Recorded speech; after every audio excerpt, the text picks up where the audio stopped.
varies from county to county depending upon the capabilities of the particular county planning office. But as we go through, some counties are extremely involved with municipal plan endorsement petitions and provide a great deal of technical support. They are active participants in the petition, so it is taking place, just not consistently across the Right, state. conversely, there are counties that have been shown the hands full. Counties that have this jurisdictions. Our county is looking to see if we can pilot that, review the planning work for a couple of municipalities in Sussex County that are interested in advancing the petition. And I think hopefully, at least on a pilot basis, we're going to be able to do that. On the question of plan endorsements benefits, what's our plan to get a handle on sort of our work related to defining that?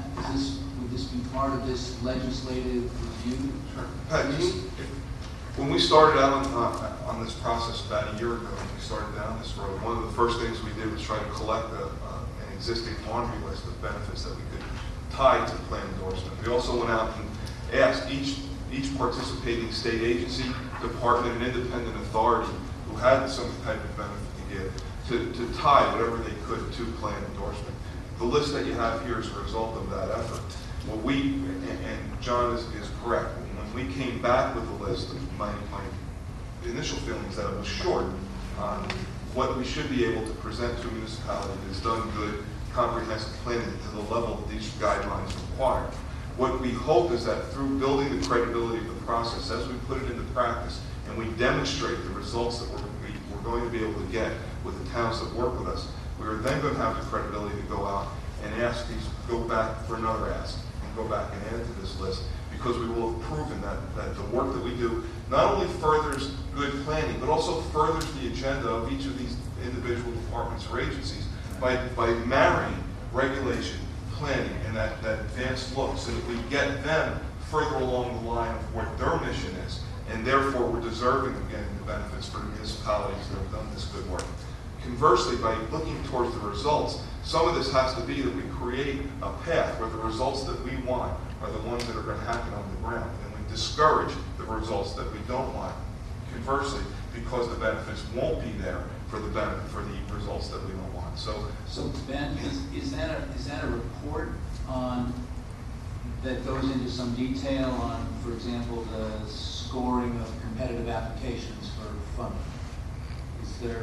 Is there such a report that exists from this study that you guys did? no, there's not. But each individual agency has many competitive programs, whether it be for tax credits, whether it be for grants, and that by giving enhanced scoring to a particular endorsed municipality, that municipality has an additional point, an additional leg up in that competitive process.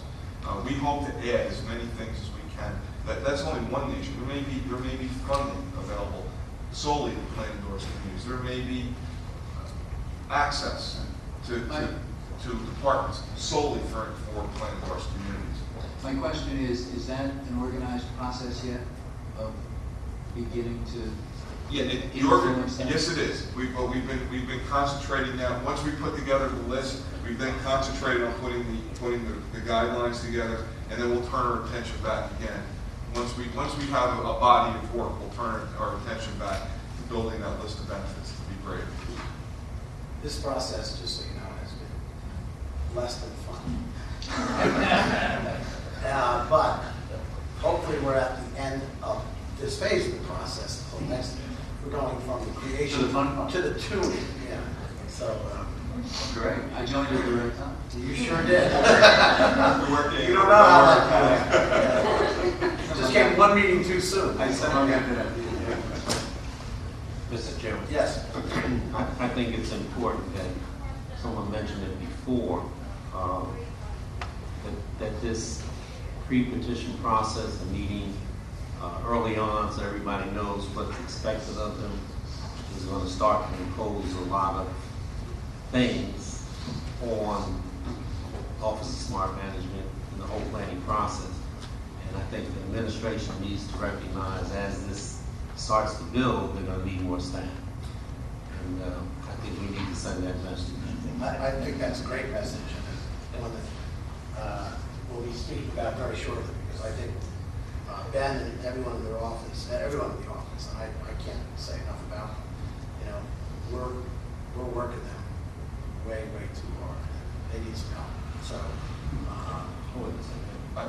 we have a new acting commissioner, Commissioner Doria, and hopefully we'll have a chance to meet with him very shortly, maybe like today, and see where we can go. And I do appreciate the sentiment, Mayor Council, and we are not just short of staff for the task at hand before, we are down staff, and right now we need to replace those open positions that we have, so that we can, just to meet our current responsibilities. I just want to say from the DEP perspective, a lot of the work that Mecklenburg towns need to do is in compliance with DEP rules. And I want to thank Commissioner Jackson for having the foresight of setting up an Office of Planning and Sustainable Communities. We have a new web page on our website. We have 4 professional planners and other staff to assist towns that come in for plan endorsement. So please go to our website if you need assistance from DEP and contact us directly or through the Office of Smart Growth. And we are there and available to assist you. Any other comments from commissioners, questions? If not, Tracy, would you mind kind enough to vacate that seat for a moment? Any comments from the public? Mike? Barbara gets next, okay?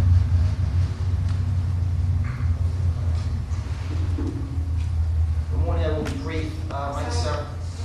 Mike Serra, C-E-R-R-A, with the State League of Municipalities.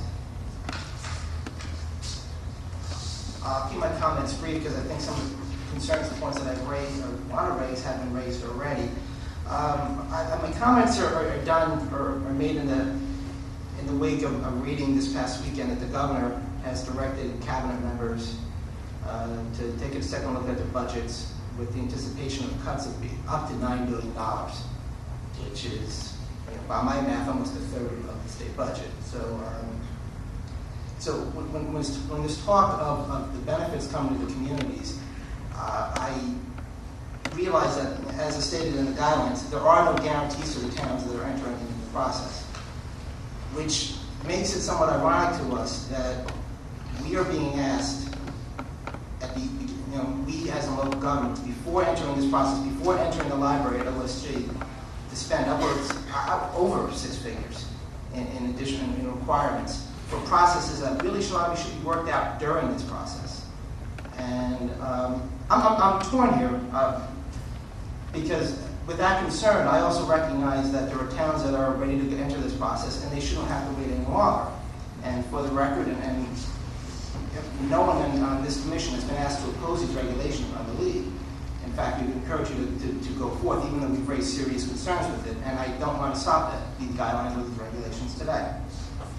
I'm encouraged to hear that this is a working draft and that some of these issues will be looked at again, because I do feel that these are potentially fatal flaws. And I think as this is worked out, I would hope that the concerns of the regulated community are taken into account as we try to navigate this maze.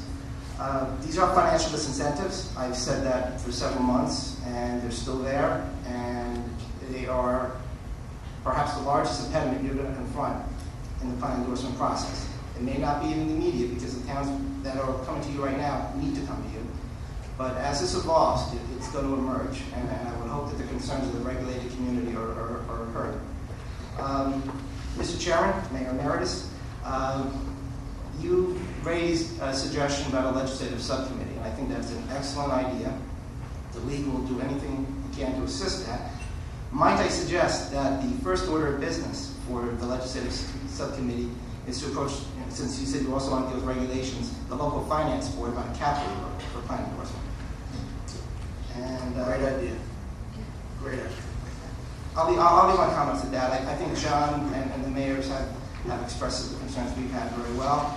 And again, we're not asking to hold this up. We want this process to move. We know there are towns ready to enter into it. But I hope that this is a learning organization and that there's a learning curve and that changes will be made on the fly. Thank you. And to the point of work in progress,